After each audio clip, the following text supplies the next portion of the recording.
าขาเดิมไอ้พี่จับไปยืนนั่นไงสะเดาโอ้สะเดาว้าผิดต้นเลย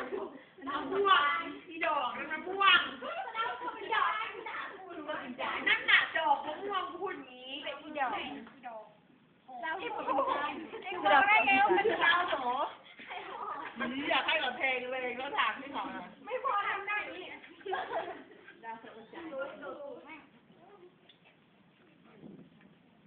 เอาลุกมาขาด้วยให้มันลุกด้วย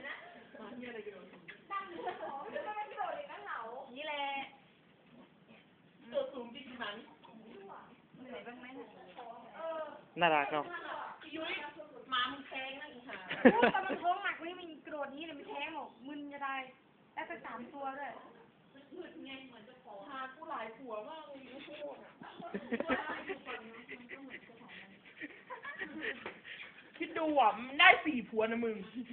มันร้องไงนะตอนมันไอเนี้ยพูดหมาด้วยเดี๋ยวคนพักคนร้องไงนะเดือบอกมันร้องแบบเดียว